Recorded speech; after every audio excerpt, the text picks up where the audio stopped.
Hey everybody, welcome back to this next video in this series, Building Worship Loops. In this video, I think this might be like episode 4, we're going to talk about the guitars, which is probably my most favorite thing. For two reasons on this song.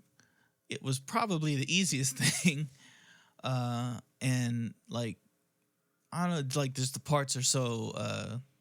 though they're easy, they're still fun. Like, especially when you play it live. Not, for this instance, like because we're selling it, I put them in here as if I'm not there or they don't have a guitar player. But yeah, let's talk about this. Oh, if you have not subscribed to the channel, please do that, and also like and share these videos. Yeah, but let's go ahead. So in this song, this is not gonna be a long video because of the fact that these parts are so easy. But I kind of want to talk, like, because the way I've recorded has changed since I did this video. Did this track.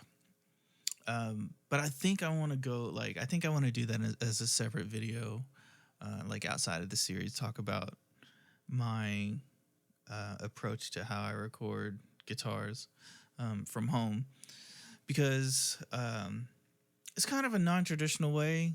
It's like I found a way to make it work to where I like it, and like I do, quite a bit of studio work from home, so you know not saying that my method is perfect or better than anybody else's, but it keeps on getting me work, so I'm happy about that, and I'm happy to share it with anybody who wants to check it out. And because I live in an apartment, so though I have gear that I love, like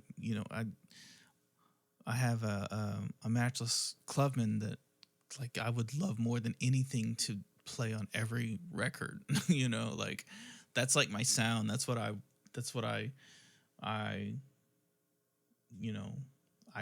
identify my sound as, but you have to have some workarounds whenever you live in, noise restricted environments. So I have come up with a couple of different workarounds. But yeah, so let's talk about this song though. We'll address all that in another video. Let's see what we hear first right here. I live my life to the limit. Well, I'm at the end of myself. I see the edge, but I know below me. So easy, like, but it so fits. You know what I mean? You just the part is easy. The part is easy, but what you have to think about in a situation like this is you're gonna try to capture the tonal qualities that like are going on. So let's see what I did. So I played the part. And let's see what's going on. Oh no, I bounced it out to this one. I live my life to the limit. So yeah, one of two things. Now, if I had probably spent a little bit more time, and I'm transparent enough, with you guys to admit, like in my earlier, like I still think I really still feel good about this track. Like when I did this track, I was proud of myself. I probably would have put a little bit more, like hearing it now even, I probably would have put a little touch more of verb on the guitar, just because I hear it in here. I live my life to the limit. And even like a little less overdrive, but that's neither here nor there. I can't, go back and change it. I can, but for the purposes that I did it for, to resell it, it still did good for me. So I can't complain too much. that's what this, this musical journey is. It's trial and error, and you learn as you go, and try not to make big mistakes. So anyway, but yeah, that's the part. And you know learn from my lesson here. Try to take, if you have the time, try to to really hone in on nailing, like I said, the tonal qualities. All right, let's see what's going on in the course over here.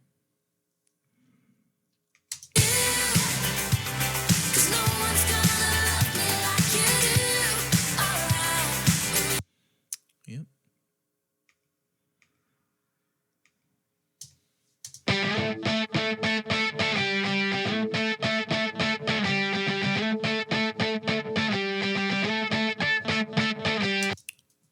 I think I know why I did it too now. Okay. Um, that is the part. I mean, you hear it. Now, I think it's a little bit cleaner than what we hear here. I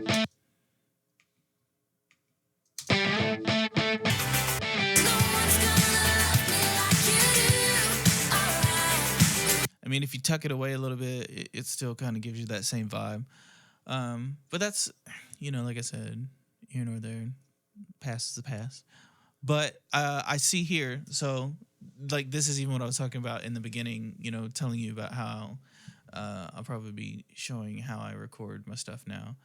I use Guitar Rig on this, which is a Native Instruments plugin. Now, there's nothing there's nothing wrong with it, I would say. I'm not a crazy fan in terms of, like, I guess you could say amp modeling, or maybe this amp modeling specific, because like now I have a lot of friends who play the Line 6 Helix, and I would love more than anything to get my hands on one. But whenever I was doing this, I don't know. I personally have always had a struggle trying to recreate like a live amp sound with this stuff.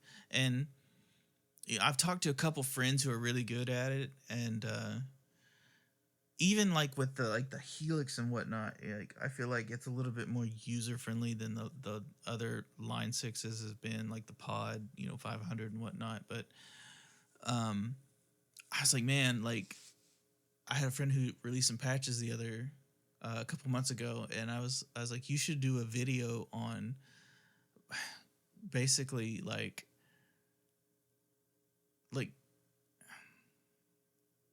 sound design, basically. Like, I don't say sound design, it is sound design, but thinking like a studio engineer whenever it comes down to like creating that stuff, because a lot of it is, it's not the same as a physical amp. Like what you would do with the physical amp and your pedals and stuff, it doesn't apply like that.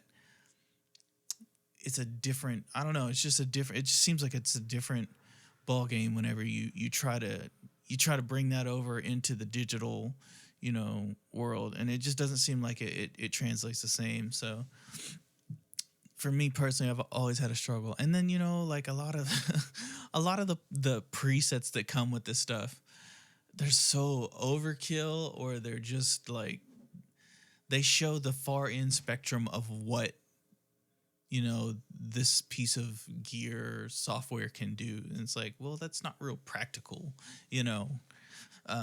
for what I would call like a working man situation. But it is what it is, and you work with what you got. So that's what I ended up using at the time. It looks like was Guitar Rig. Now I still actually use Guitar Rig, I will say, in my my new format, but I only use it for this. Where are we at? Reverb. I only use it for this. I guess you would say component of theirs. It's called Reflector, and basically it's the same as in Logic. It's the same as Space Designer, basically. So what I'm doing through that is I'm importing a what are they called? The word is slipping my mind right now. But an impulse response.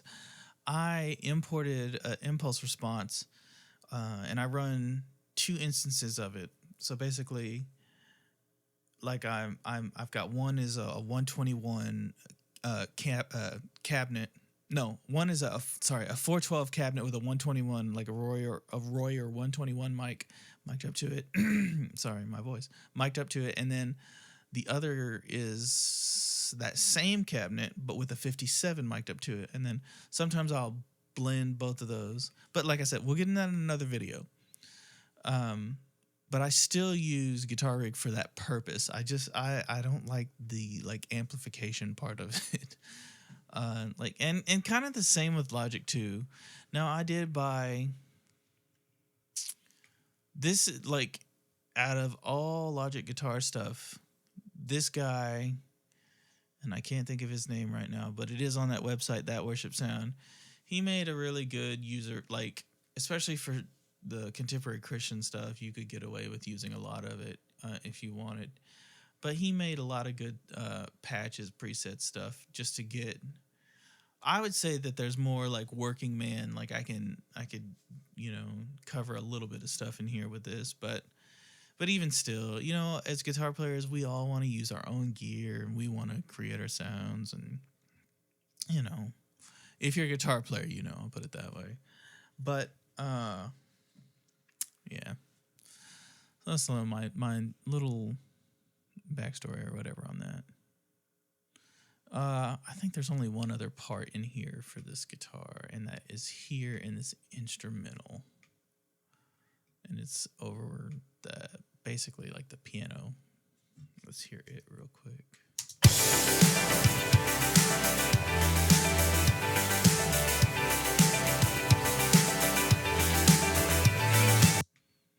And it is like a signature, what I would say is in every kind of song like this. I think I play it like all the time too, like live. I play it in many different songs.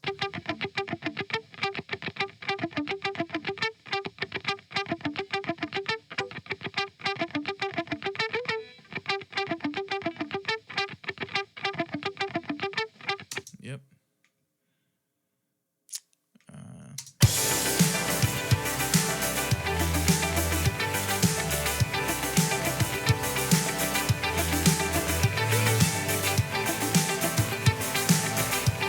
Simple parts, they just fit, and they sound good.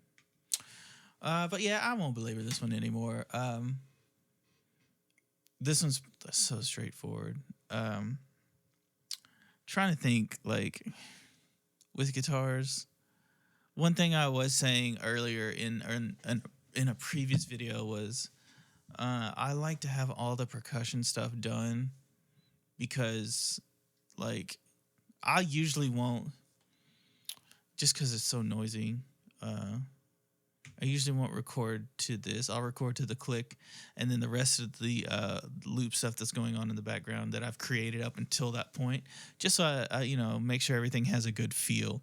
And with the guitars, there's no quantization going on, so you got to make sure everything's in time and in the pocket, like with a tune like this, you want it to, fit right and feel right. But yeah, those are, some things to think about when you are laying guitar parts. I'm sure there's stuff that I'm missing.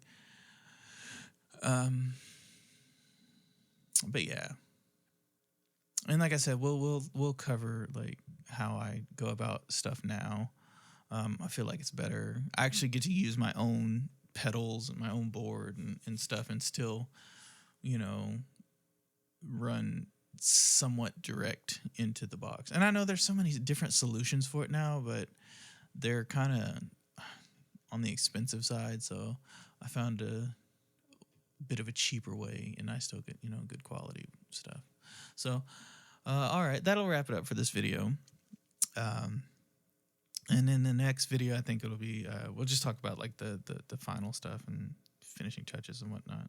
But yeah, be sure to subscribe and smash that like button, and I'll check you guys in the next video. All right.